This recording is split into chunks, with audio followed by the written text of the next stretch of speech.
Welcome back to the Australian First Responder Foundation interview series. My name is Wade Norrie, and I'm the chair of the board of the Australian First Responder Foundation. With these interviews, we aim to educate, inform, and inspire through conversations with key people in this area. The Australian First Responder Foundation is a charitable organisation committed to looking after the mental health and wellbeing of our volunteer emergency first responders, those who look after our communities. Today, Dee Milenkovic, board member with the AFRF, will be interviewing Reverend Paul McFarlane, who has been a senior chaplain at New South Wales Ambulance for the past 10 years and was a volunteer ambulance chaplain for 10 years before that. Paul's father was a paramedic, and after leaving school, Paul started his career as an enrolled nurse before training to become a registered nurse and working in aged care. A few years after graduation, Paul felt called into the ministry and trained to become an Anglican minister. He spent 15 years working as a pastor, first in Tamworth and then in a town called Manila. In that time, Paul also began serving as a volunteer ambulance chaplain, caring for paramedics in regional New South Wales. He's completed a master's degree in loss and grief, and in his current role, Paul heads up a team of 55 volunteer chaplains and trains paramedics in stress management techniques, resilience building, and providing grief support to patients and families. Paul's also been a community ambassador for Are You OK since 2013, and is passionate about encouraging people to maintain supportive relationships and friends and colleagues. In 2021, Paul co-founded an online business with his son Angus. ResponderWear supplies medical kits, equipment and clothing to volunteer first responders and financially supports volunteer mental health initiatives in partnership with the Australian First Responder Foundation. We hope you'll share these interviews with your own community and help the AFRF help look after those who look after us. Hello. Today I have the very great pleasure of speaking with Reverend Paul McFarlane, who is the Senior Chaplain with New South Wales Ambulance. Hi, Paul. Hi, Dee. Thanks for having me. Thank you so much for coming to speak to me on your holidays. I understand you're on holidays now for a couple of weeks. Yeah, I'm practicing what I preach and taking a little break from work just so I can actually recharge the batteries a bit.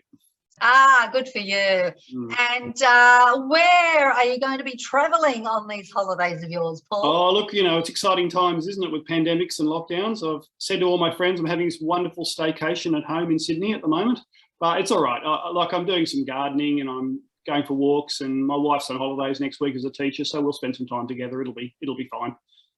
Fantastic, yeah. You've got to bloom where you're planted, as the saying goes. Pretty much. And the sun's shining, it's spring, it's a nice time of year in Sydney. Yeah. Okay. All right, let's get to know you a little bit, Paul. Tell us a little bit about your career. It's been a little bit of a varied career. You started off in nursing, I understand. Yeah, I grew up in a country town, Moree, up in northern New South Wales, so I'm a country boy, and my dad was a paramedic up there when I was growing up, and I was always interested in joining the ambulance, but my dad said, look, don't be so silly, do something else with your life. And I think coming from a career first responder back in the day when there wasn't much support, I think he didn't want the same for me, in a sense. So I sort of took his advice and went and did nursing first. And with his view was always have another career up your sleeve just in case it doesn't work out if you join the ambulance. That was his view. So I started with nursing, and that was locally at the hospital at Moree as an enrolled nurse. Then I went off to Armidale to do university training for a registered nurse. I was one of the first university trained nurses back in the day. And do you recall what was it about being a paramedic that your father discouraged you away from?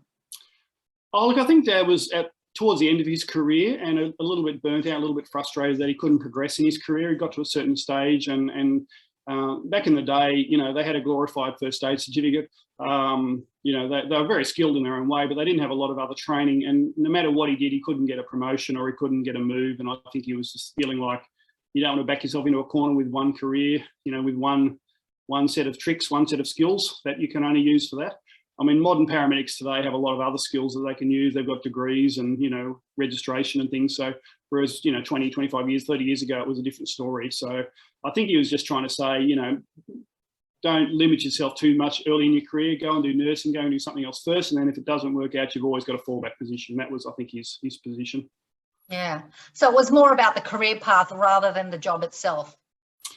Oh, look, I'm sure he would say, you know, it was a tough job. And, you know, as we've shared over the years, especially as I've been working in chaplaincy, you know, he's shared more freely in recent years about the traumas of the job, the challenges. And I think I knew some of those when I was growing up, but you never got a real insight into what Dad was going to when the phone rang, and the traumas and the things he went to. But, you know, they were tough days back in the 70s and 80s, you know, no seatbelts in a lot of places, before random breath testing. So a lot of road trauma on regional highways, a lot of deaths, very nasty accidents, you know, compared to what we get today on the whole. So pretty traumatic time to be a first responder. Mm. And a very different understanding about mental health than we have today, and a different willingness to speak about your struggles. Is that correct? Oh, I think so, yeah. I mean, he would say freely, as a lot of people from that era will say to you, they'd go and have a beer after work. That was kind of their debrief, wasn't it, really, back in the day? And look, you know, honestly, I think that's still better than nothing. I think it still meant that they sat down and they had almost a peer support session over a beverage, you know, talking about it. At least they had someone to talk to before they went home to the family. But, you know, that's got its own challenges, of course, you know, using that as your way of debriefing. But also, you know, we have so many more options available to people for support, and there's not the stigma today that there was back in his day. You wouldn't have admitted you were struggling. Paramedics of his era would say, you know, you didn't want to be seen to be weak. It wouldn't, you know, or, you know, if it's too, you know, if it's too hot in the kitchen, get out, was the sort of the attitude back in the day. So, and that was, I'm sure, one of the other stresses of the role was, you know, you couldn't be vulnerable, you couldn't show your human side. You had to suck it up and just press on and not talk about how difficult it was sometimes. We'll get to all of those challenges, those mental health challenges that our first responders face. But you mentioned the chaplaincy, and I did introduce you as a Reverend. Yeah, we started talking about the career. But tell us about how you went from nurse to minister. It was early in my time in registered nursing, and I was involved in university sort of chaplaincy, just on the side, involved in helping in a church while I was studying. And after my studies, they sort of approached me and said, well, you're really good at ministry. Would you consider doing some part-time with us and do some part-time nursing? So for 3 or 4 years, I straddled both worlds and did nursing and some ministry training and some mentoring in that space, just to really test the water and to see whether that was the direction I should be going in. And then ended up making that decision to go into full-time ministry, and went off to Bible college and trained to do a degree in theology and ministry. And then, but my heart was in country New South Wales, so I went back up to the bush again and served as a pastor in the Anglican Church in northern New South Wales, and worked in Tamworth, and then had 10 years in a small country town called Manila, which I loved as the pastor of that town.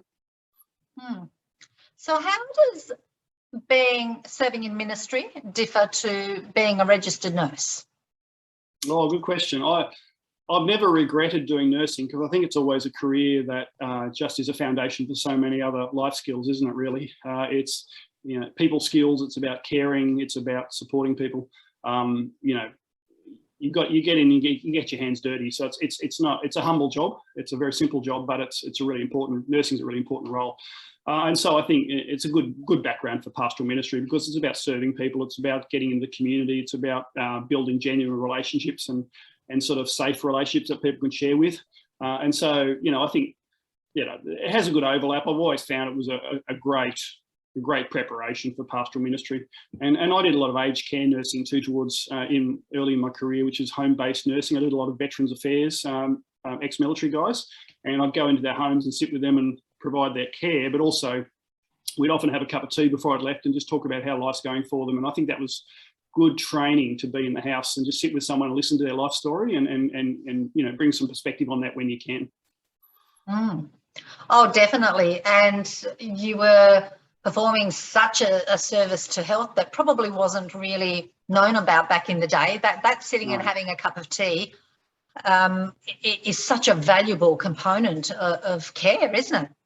Yeah, I had a boss at the time who, and she was a Christian lady as well, and she said, look, we have a contract to provide care to these people. Wherever we can fit it in, stop and have a cup of tea with them as well. It's not all about the physical care or the toileting or the showering or the medication or the wound care. It's actually about how are they travelling. And I had people that look forward to my visit a couple of times a week because we'd have a cuppa together. I had one gentleman, an elderly guy, who we played dominoes, you know, every 2 or 3 times a week over a cup of tea. And that was part of his healthcare, was, you know, was to do that. And, you know, we fitted it in because that was, you know, in fact, we got really fast at the care, so we had more time for a cup of tea. He was at the door like a racehorse ready to go as soon as I got there, so that we could get the showering done, so we had more time for a game of dominoes. So, you know, it showed me, I think, the power of sitting with someone in their lounge room and just listening and caring and sharing life together. And, you know, part of that was the work side, but a lot of it's about just being a listening, friendly ear, isn't it?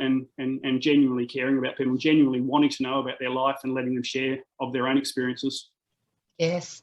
And of course, these days we know that loneliness can actually kill and does kill and is as dangerous to life as smoking.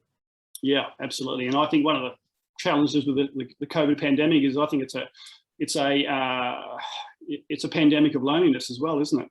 It's isolating people from each other. And, you know, I think as human beings, we're, you know, deeply connected with each other. I think from a faith point of view, from a theological point of view, I think we're created for relationships, and I think we're there for each other, and that's where we thrive, and that's where we're at our best. It's also where we get hurt sometimes too, of course, but that's the place where healing is, where acceptance is, where health is, you know, and to live by yourself for whatever reason can be very, very difficult for people, I think. Yeah, completely agree. Okay, so tell us about going back to the country then. So you do your time as a registered nurse, decide you want to join the ministry, your heart's in the country, so you go back, and what happens then? Well, I mean, I lived in Tamworth, which is quite a large regional city anyway. I've never been a tiny country town boy, really. It's more of the larger places, and I love that kind of environment. Yeah, look, I really enjoyed working in Tamworth. I was part of a large team in a ministry, in a large church. But I think for me, the 10 years I did after that in a small country town of about 2,500 people was very, very formative for me because, you know, I was one of a small handful of pastors in that community, a very stable community, didn't change very much. People have been there most of their life. So you were the guest in their community and you got to know people and enter into their world. And I loved being part of the community. I loved, you know, I was, you know, outside the church more than I was inside the church. That's probably why I ended up a chaplain, to be honest, you know, because it's about going to where people are, not waiting for them to come to you. And so I enjoyed a lot of rich conversations over, you know, 10 years with some people that were very enjoyable, you know, as part of that community. So small country towns are challenging too, especially if you've got a high profile job, because everyone knows what your role is.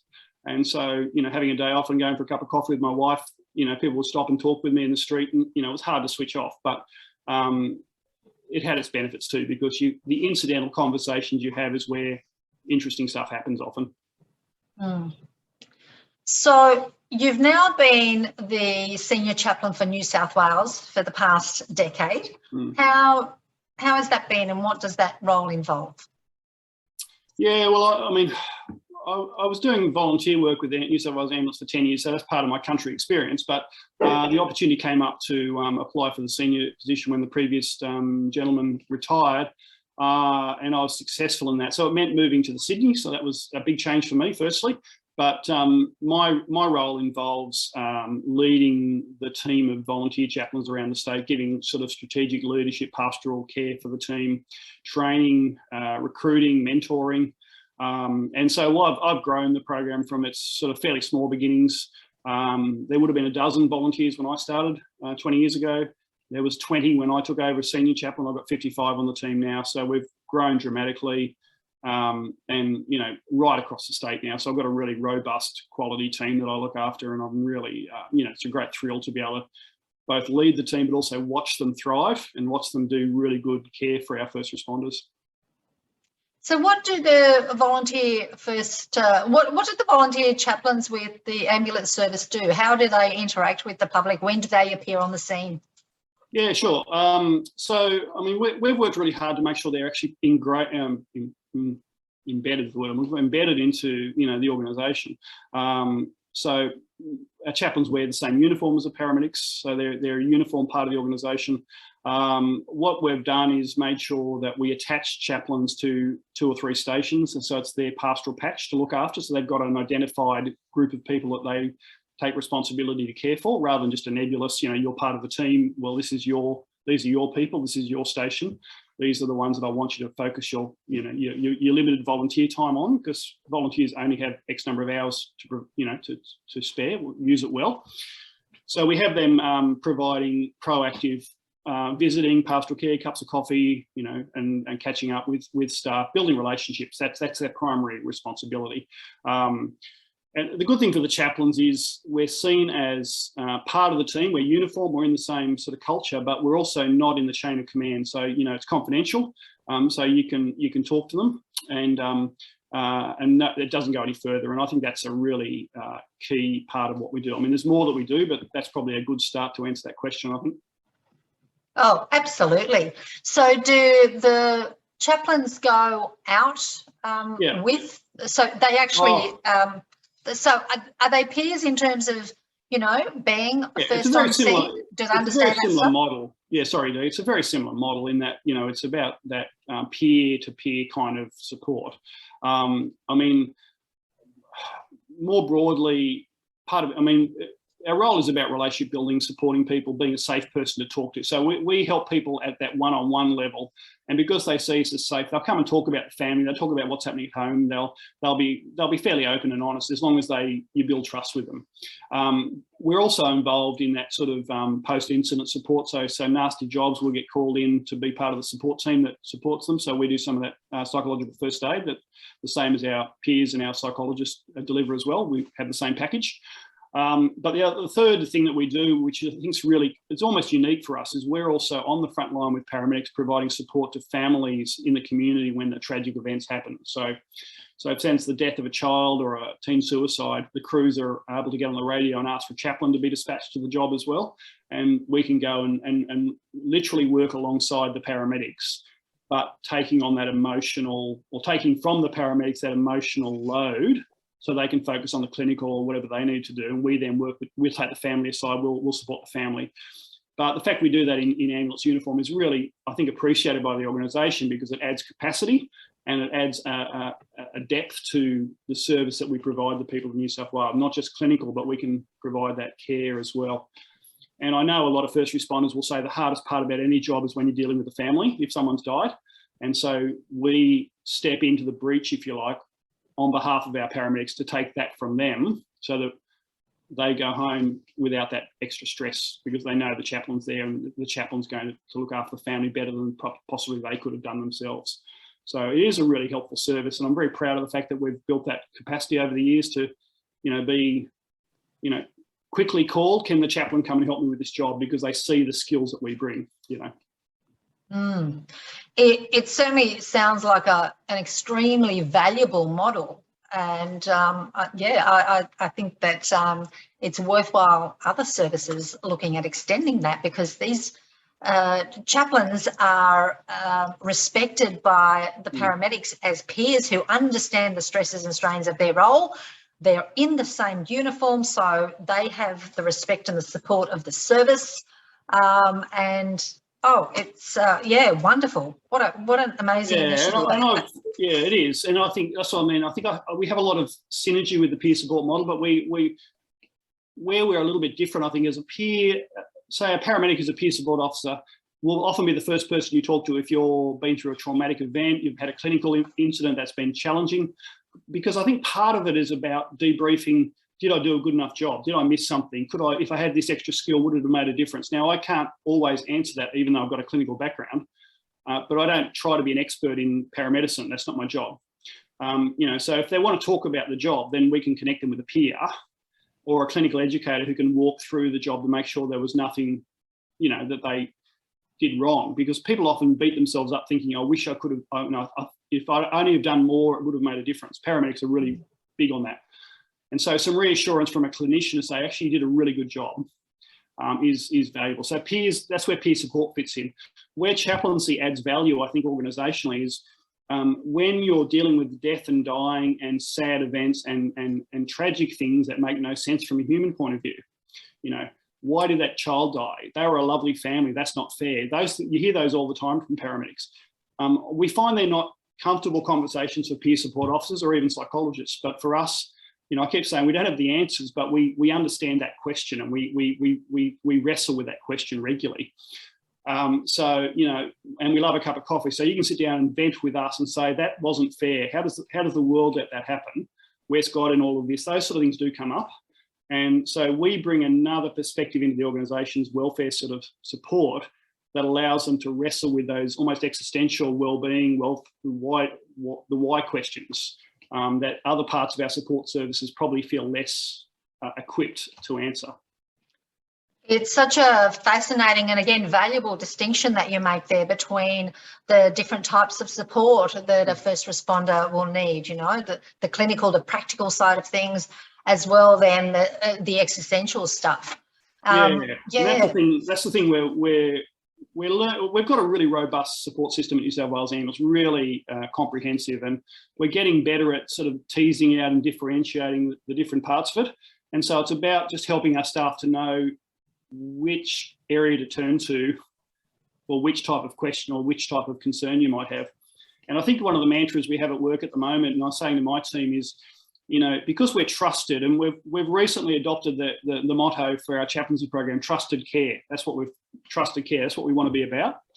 Safe and caring to people, no matter what your background, no judgments, no discrimination. Doesn't matter about religion, none of that stuff matters. I'm someone that you can come to who will keep it between you and I, will listen to you carefully and generously, but also has enough skill and experience and wisdom to go, I think you might need a chat with one of our trauma psychologists, or I think you might need, a chat with a peer support officer might be helpful. And so the mantra we have at the moment is we're like a door that people come to, and it opens up to all the different support pathways at New South Wales Ambulance. And it's the same with the others. You know, you talk to a peer, that could also lead to a referral to a chaplain, or a psychologist that should lead to a referral to a chaplain, depending on what's more specialised care you need. So I think, you know, for us, it's about being safe for people just to be open and honest with, and then listening carefully and using that professional expertise that we have and the wisdom and life experience we have to go, have you thought about maybe talking to one of our psychologists?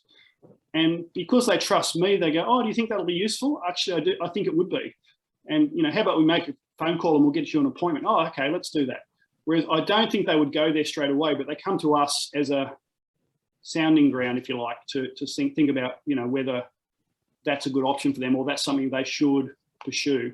Because they trust me, they'll listen to what I say. Yeah. It's certainly quite a responsible position to be in, and quite a unique set of skills that you require to be in that role. And it's fascinating. I can't wait to learn more about it. I'm very, very impressed. So, Paul, you mentioned grief and loss. You actually went on to study a master's degree in grief and loss. What prompted you to do that? Oh, look, I think honestly, the answer was my mum was killed in a car accident about 19, 20 years ago. She'd come to our place for lunch. She was heading home and was killed on the way home from our place having lunch. And that's, you know, to hear that knock on the door and to have that news was just heartbreaking. And I think for me, I've always been a very curious person about my own self and my own reactions to things. And I was really struck by how grief is not just in your heart or in your head, it's the whole of body experience. Like it fatigues you, it all sorts of, it affects your, you know, your bodily functions, all these sorts of things. So I think I was just blown away by the holistic way that grief impacts you. You know, like I said earlier, I think we're created for relationships. So if you sever a relationship, it causes a wound really that has to heal. And that's one way of looking at it. And so as I healed, I was reflecting on my own journey through that. And, you know, an opportunity came up to study, and I thought, you know what, I might actually study grief and loss. And I didn't do it through a theology school or through something like that. I actually went through a medical school and did it in a medical faculty, because that was more about, you know, the whole holistic, physical, emotional, spiritual nature of grief. And I really enjoyed that journey, you know, for a few years to think that through at a deeper level, and get that sort of deeper background into the struggles people have when they lose someone they love. And how does that education inform the way that you deal with people who are experiencing grief and loss? And how is that different to the work and the approach that comes from your chaplaincy side? Oh, it's all, everything in life is a nice little neat package. It's all experiences that you draw upon, isn't it? And like I said, I draw deeply on my own personal experience. It's not something, sometimes I share that with people, sometimes I don't, depending on how I feel about that, whether it's relevant or not. But, to lose someone you love and to have that firsthand experience of getting that phone call and, the knock on the door it changes you really. And, my wife would say, and I think my congregation would say that, as I healed from that time losing mum, I became a much more compassionate pastor.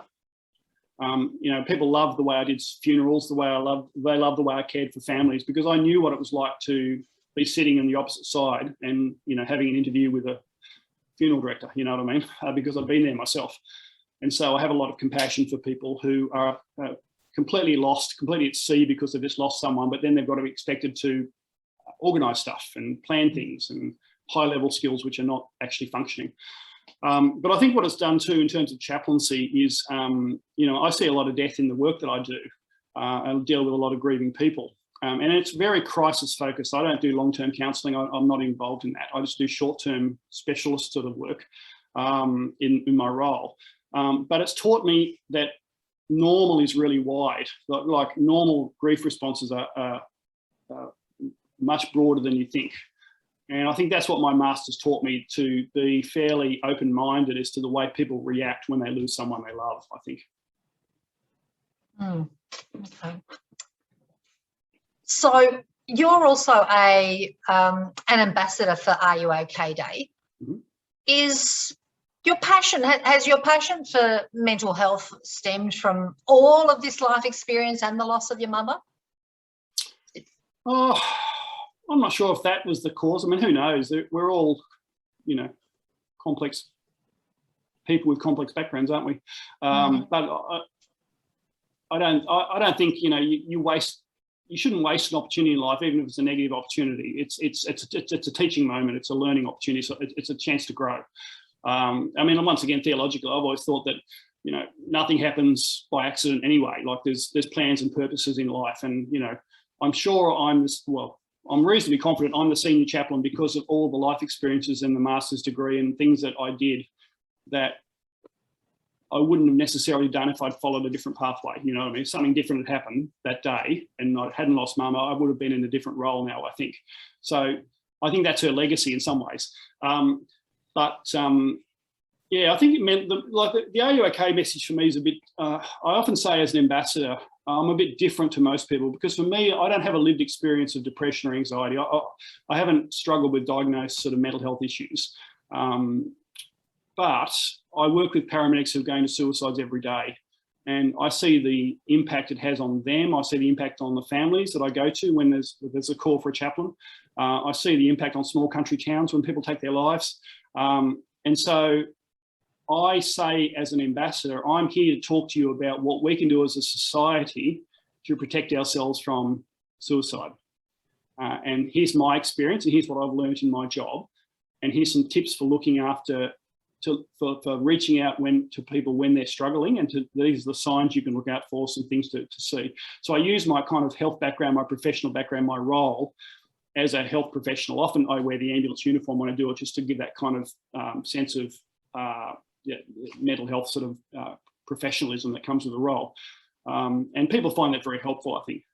Whereas a lot of ambassadors with Are You OK that have lived experience maybe have felt suicidal. Whereas for me, I'm a different type of ambassador. I'm a community capacity building sort of ambassador. And it's certainly valuable to hear from people from the different realms and you walking alongside the paramedics who are experiencing this, even though you're not personally experiencing it, the vicarious trauma and the fact that you're so close to these people who are experiencing gives you an almost first-hand experience, but with that little bit of distance and then combined with your professional studies, you've got a different kind of capacity to deliver a message on behalf perhaps of first responders who aren't able to articulate their own struggles. Yeah, I think that's a good analysis, Dee. I think, I mean, I speak on behalf of first responders when I go to these community groups and I speak about mental health, because the community doesn't, I think, connect the dots necessarily and see the impact, the ripple effect that mental health issues, suicidality, you know, domestic violence, all these types of things actually have right through a community, and generationally sometimes as well, you know. So talk more about that, Paul, please. Talk about, you know, the mental health struggles that our first responders are having when they're having to go out there to the suicide of a young child, for example, and that ripple effect that happens in that entire community, please. Yeah, look, I think, I mean, like I said, having worked and lived in a small country town, you know, someone that dies in that community is felt by the community. So if that's, you know, if that's cancer, then it's slightly different. But if it's a cancer of a 40-year-old, that's a different thing again. But if it's a car crash, and we had a couple of teenagers die in my time in car crashes, you know, that has a completely huge impact on the school community, on the parents, on the local IGA or the Coles supermarket where this kid works, you know, all these different places, let alone a suicide or a, you know, something like that. I think we all are affected when someone around us dies. In a smaller place, you notice it more when it happens slightly outside your immediate circle, because you bump into these people in the shopping, at the shops or at the coffee shop or fueling up the car or something like that. So it's a bit more personal, I think. And of course, you know, for first responders, especially, you know, for the regional, remote sort of first responders that might be listening today, you know, they often know the people they're going to as well. And so that has a bigger impact than perhaps city-based, you know, first responding, where most of the time you don't have that connection, excuse me, in the same way. So, yeah, I think it's very personal for people, because you often know the person, or you know something of that person if you're going to them in a regional area. And so it's harder to distance yourself and the armour to sort of work for a first responder who can keep those nasty things slightly at arm's length if you don't know the people. But as soon as, the biggest challenge for first responders, I think, is where it becomes personal. So as soon as you meet the widow, as soon as you hear the story about the child, as soon as you, you know, realise you went to the same school together, whatever it may be, something switches in your brain and it becomes much more personal and harder to process. Now, that's not a bad thing. Like I said, I lived in a country town and I experienced that, and there's a richness in doing that, and there's a humanity in doing that, but it comes at a cost as well. And so most first responders will shield themselves from the story, as I like to call it, so they can keep at arm's length.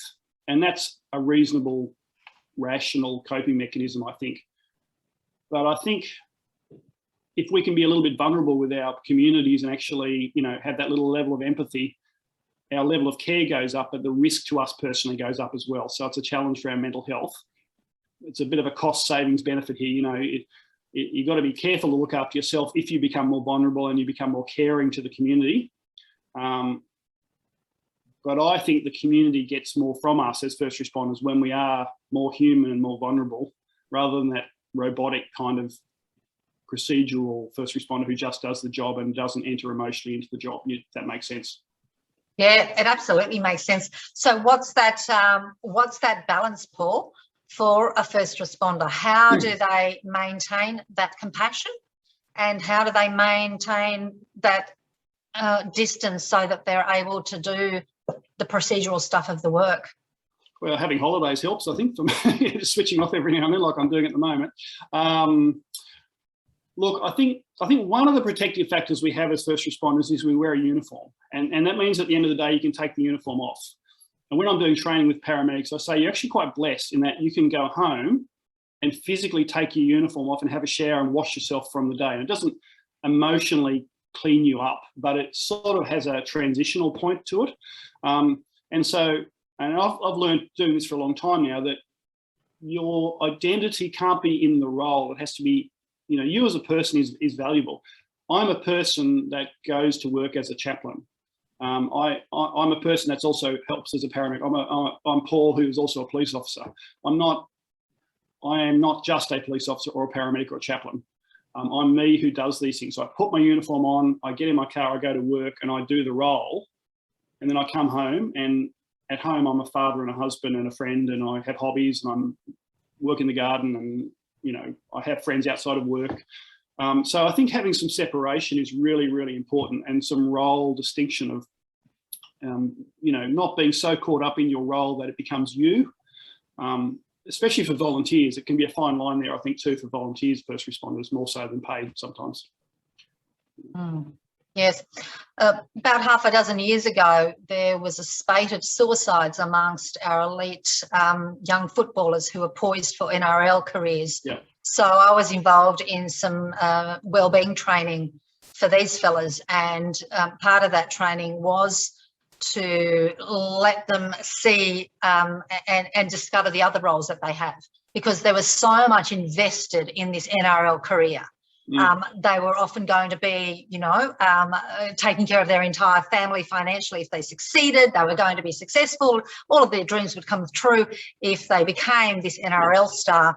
But with the realities of the competition and, you know, injury that can happen at any day, having that dream taken away, if that's everything that you've invested your time and effort and identity into, it's devastating. So that what you were just speaking about, you know, saying that you're also a son and you're also a community member and you're also a part of, you know, whatever else you're a part of is an important part of taking care of somebody's mental and emotional health. Yeah, I think, and you see that with first responders when they retire. You see that in the military as well when people leave the uniform. People can struggle to have identity at that point because they don't fit anywhere anymore, you know. But I think if you've got a life outside of the work, then when the time's right to leave the work, you've still got a life to go to, you know. So, and I think that gives you balance as well. You know, one of the things I teach paramedics is what I call a decompression routine. And it's nothing to do with deep sea diving. It's more to do with switching off from your mental work brain to your personal brain, you know, making the switch. And, you know, we're all working from home at the moment. Many of us are working from home at the moment, but it doesn't work as well. But, you know, if you've got half an hour to drive home, you know, from work at the end of your shift, what you can do is allow yourself 15, 20 minutes to process the day, to think about it, to think about what you've been through, to reflect on your actions or interactions you've had during the day. But what I say is, you know, pick a point on the road when you're coming home, whether it's a bridge, a railway crossing, a shop front, a park, and say, okay, now when I cross this line, I'm switching my brain to where I'm going, not where I've been. I'm switching my brain to my family, to the weekend ahead, to, you know, to where, you know, what I'm going to do on the weekend, whatever it may be. And that helps you to decompress from work. You've allowed yourself time to process the day, but you put a limit on it. And you've said, now I'm thinking about my family. Now I'm going to think about mowing the lawn or going to the shops or whatever it may be, having a coffee. And that helps you to make that change. And like I said, you're in a uniform, you go home, you know, you get out of your uniform. That's part of that ritual and that tradition of switching over into your civvies again and being just you again. And I know in my role, it's a bit fluid because sometimes I come home from work, I've still got to make phone calls, I've got to follow up people. I stay in my uniform while I'm doing that. And I've said to my family, that's a signal to them that I'm still in work mode. But when I'm done, I'll get the trackies out and I'll get the Ugg boots out and then I'll be back to Paul again, you know, because I've done my job and it helps me stay in the zone. I'm in uniform, I'm doing my job. But now I'm stopping doing my job. I'm now husband and father. There are a couple of really good strategies there, Paul, thank you, around setting up boundaries around yourself and you know, for you to abide by and recognise, but also for those around you to have a visual signal of, you know, the person in our house he's ours now, he's not on the job. That's right. And I think that's part of the communication strategy you've got to have with your partner and your kids too. You know, they need to know when you are you or when you're in work mode, and to make those as clear as you can. Not always that simple, but, you know, but it is good to go, you know what, I've had a big day. Another signal I use with my family, you know, if I've had a big day, I've had a lot of adrenaline, I've got to burn some of that off, I might want to go for a run or a walk. I'll get home and say, hey, just got home, I'm going to go for a run. I'll see you in half an hour, then we'll catch up then.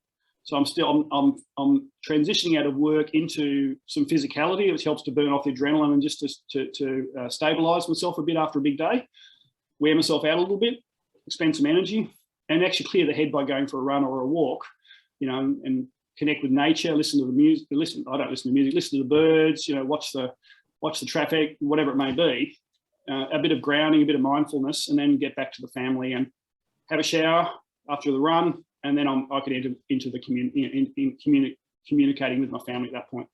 So, you know, it's about, and they know those signals, and I vocalize them, not just visually show them. I'll say, I'm doing this for this reason, so that it's clear to them, you know. But I often say to paramedics, sorry, I'm still talking here, but I often say to paramedics, you know, if you go home and you've had a big day and it's been traumatic and you're a bit stressed, and you go home and you're quiet with your family and you don't say much to your family, what are they going to think? And, you know, the answer is that they've done something wrong. That's what they're going to think. So that's actually not fair on your family. If you go home and you ignore your family because you're processing your own internal monologue of stuff going on, you're better off actually being honest with them and saying, I've had a big day. It's been challenging. Let me just do a couple of self-care things, and then I'll be Paul, the husband, father at that point, rather than letting them try to guess what's going on in your head, because that's a recipe for disaster, I think, you know, for families. Yeah, open communication certainly is, it's a key skill for all of us in all situations. Paul, the Australian First Responder Foundation is based on a peer support model as well as a retreat model. We have got some retreats coming up as soon as COVID allows, easing of COVID restrictions allows. Have you, as part of the chaplaincy, been away on anything that you could describe as a retreat? And what do you think about the idea of retreats, of getting away for a weekend or a week in order to help you process some of this stuff? I'm desperately looking forward to lockdown being over, so I can actually get out in the bush myself. I want to go for a walk. I want to be back in the regional areas again. That's where my sort of heart is, you know. And yeah, I mean, I haven't done as much of that as a first responder. I did more of that in ministry, where we'd go away for a few days and just have some input, but have some time to yourself, some walks, some exercise, some meditation, you know, some mindfulness, and some thinking, prayer, you know, reading of scriptures, that sort of stuff. I've done more of that. I am quite excited about the Australian First Responder Foundation's model of that, and I've certainly been talking to the founders about, you know, involving, you know, some of my team in that as well, so that you've got that peer support and that pastoral model sort of married up together, because I think there's a lot of value if you're away for a few days and just talking just over a dinner table, over a coffee, go for a bit of a walk one-on-one with someone to explore the impact that your volunteering or your first response work has had on you in different ways, including maybe spiritually, maybe pastorally, emotionally, maybe around meaning and purpose, the stuff that we can have those conversations around.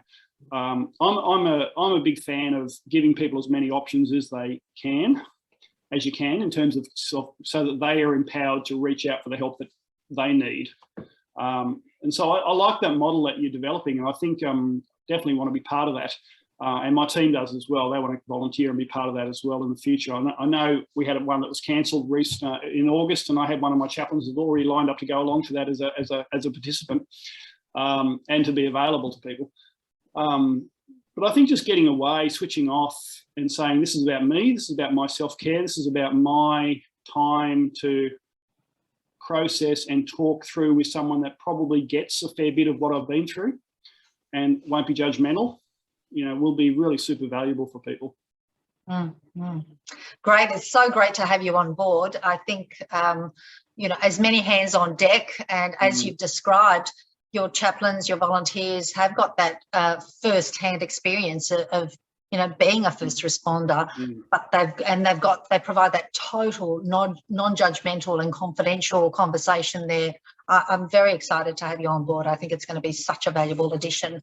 One last thing to talk about in your very varied career and life interests is the company that you have set up with your son, ResponderWear. Tell us a little bit about that, Paul. Yeah, well, interesting how life takes different twists and turns. But my son, who's only a younger guy, he's only 18, he's only not long left school. He was saying to me one day he'd like to start up a small business and, you know, do an online business, and he was brainstorming that, and we were just thinking through what that could look like, and we kind of came up with a bit of a desire to do something together as a father and the son, because I've got two boys. I think with my youngest particularly, we connect by doing things together, and that's with your own children. You've got to work out where the sweet spot is in terms of how to maintain relationships, especially as they become young adults and, you know, move it, you know, fly the coop eventually. You want to know how you can stay connected. So yeah, we started brainstorming and thinking through what it would look like to start an online business, and we ended up deciding, I suppose a bit like the foundation really, there's a market with volunteers, because volunteers, first responders, are not necessarily looked after in lots of ways, either mental health wise, or even we've set up a business, you know, supplying equipment and clothing to volunteer first responders, because we want it to be a hub they can go to for things that will actually meet their needs, that are thought about for them and their particular situation as volunteers. So that's kind of our ethos as a business.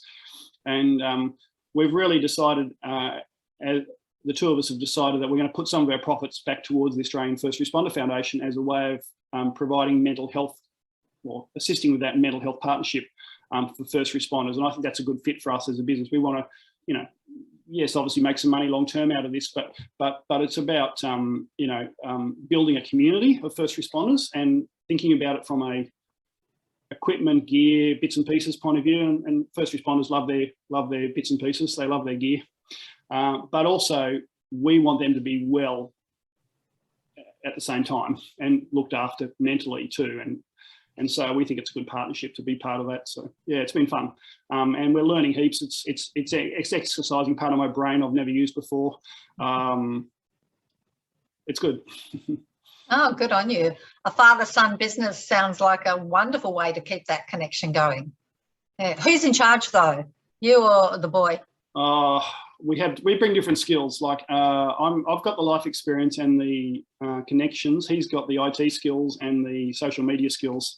So I think that's where the partnership comes in, because even before this meeting today, we were just talking about something to do with the business, and he had these great ideas about how to grow the business that I'd not thought of. So it's interesting when you, when you let someone share, you work closely with someone, let them share their dreams and their thoughts.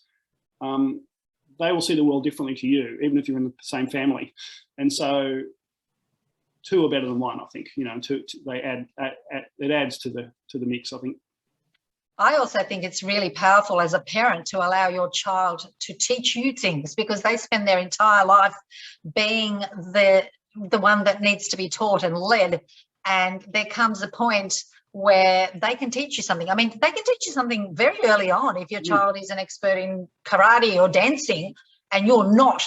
If you put them into that role of being the teacher, then they really love that. And that's a good pick up. I mean, I've always been in my work with my chaplains and in other areas where I lead. I mean, leadership's a really important skill to have, I think. But leading means trusting your people and actually empowering them to be the best version of themselves that they can be in that volunteer or that work role.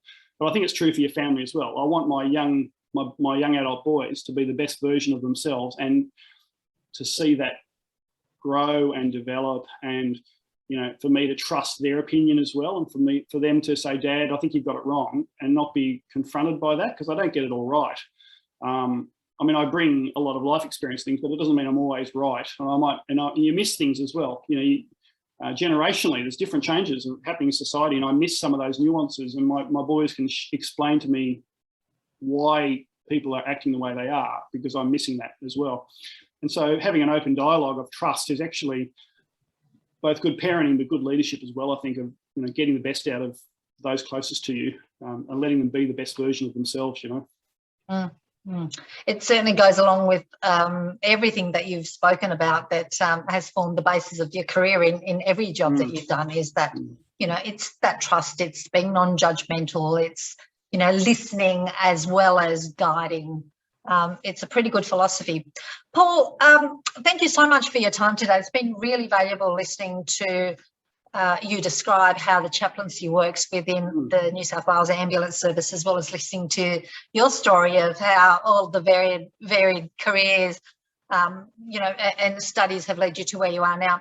Is there anything in closing that you would like to share for any first responder or family member who may be listening, who may be struggling at the moment? You know, I think saying COVID has been very challenging. Like the pandemic has been very challenging, and for a lot of us in Australia, you know, we've been battling for almost 2 years now, since the bushfires took off in late 2019. You know, so it's been a tough time for first responders for a long time now. And so what I've been saying to my colleagues and my volunteer friends in St John and other places I'm involved in, you know, is you've got to remember just surviving at the moment is hard work. Okay, mentally hard work. Just getting through every day is hard because of the extra challenges. And the illustration I use is I think stress is up to around our neck somewhere at the moment. So we're just keeping our head above water just in a normal day-to-day basis. And so when work pressure is put on top of that, family stresses, financial pressures, losing jobs, all that stuff, you go under quite quickly because you don't have a lot of buffer there to help you. Whereas normally we have more buffer in our life. We can, you know, with resilience and self-care. And even our self-care doesn't work at the moment to the same level. You can't get out and have your holidays, and you can't go to the beach, and you can't, things that you would normally use as part of your resilience building techniques don't work. You know, going to the gym, going for a swim, you can't do it. So stress is up to here. The ability to bail the ship out, so to speak, is minimal or less than normal. Or it's not as optimal as normal. And so you go under easier. And why I say that to people is, don't be surprised in interactions with people. If everyone's a little bit short, they're not quite as cheery or as chirpy as usual, they're struggling a bit more than normal. And so be more gentle with each other, be more gracious with each other. And to be honest, I think this is a really interesting season for more honesty and transparency in the way that we're talking about how we feel and our mental health as well. Because you know, you can be very honest at the moment and say, hey, life's pretty tough, isn't it? Yes, it is. And you don't have to beat around the bush. You know, we're not glossing over it like we normally do or dismissing it. You know, how's the family going? How are you going with business? How are you going at work at the moment? It's pretty tough, isn't it? That's a very easy conversation to have with people because it's true, it is tough. And so I think, you know, learn from this season, I think, use this season well to be more honest with each other, to be more transparent, to be more gentle with each other. And I think we'll be better for that if we learn those lessons, if that makes sense. Yes, absolutely. The promise that we have is that if we heal our grief and our trauma and our loss, then we come out of it the other side more compassionate, more empathetic, as you did on the other side of your mother's death. So the challenge for us all is to go bravely towards on that healing journey, so that we survive not only for ourselves but for the benefit of everyone around us. Yeah, and like I said, the sun's shining. I mean, you know, there will be coming an end to this, but I think there's lessons to be learnt about communication, about caring for people, about extending care when you can't see people physically. There's lots of things we can learn from this time if we want to have a somewhat positive mind frame around it. But I think just some vulnerability. Hey, life is tough. Life is not easy for people a lot of the time. So let's not, you know, pretend it is. Let's be honest with each other. And in that comes, through that honesty comes healing and growth, I think. And that's where, you know, the peer support model of the First Responder Foundation, those sort of models, chaplaincy, are really valuable because you can be honest in that space and say, yep, I'm struggling, but we'll get through this together. That's my mandate at work. We'll get through, it's tough, but we'll get through this together. And that's the way we've got to think at the moment. That's a perfect note to end on. Thank you so much, Paul, for your time today. It's been an absolute pleasure speaking with you. Thank you. Absolute pleasure. Thanks for the opportunity.